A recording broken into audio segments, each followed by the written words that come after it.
महात्माहरूलाई चाहिँ दण्डवत गरिन भनेर भन्नु है। म चाहिँ मेरो माता पितालाई पनि कसरी ढुक्ने भने चाहिँ यसरी ढुक्ने मान्छे हो क्या म चाहिँ, किनभने मसँग त्यो संस्कार छैन होइन, दण्डवत भन्ने कुरा चाहिँ संस्कारै छैन मसँग।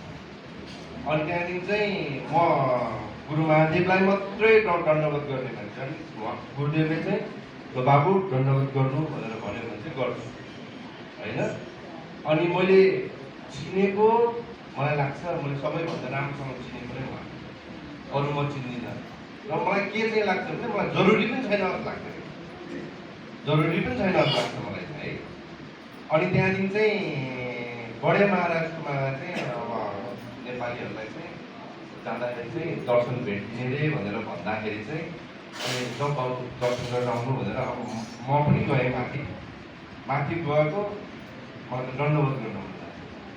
अनि मैले दण्डवत गरेँ होइन, अलिकति चढाएँ, हक्क उठ्ने बेला त आँखा भएर यहाँ छ।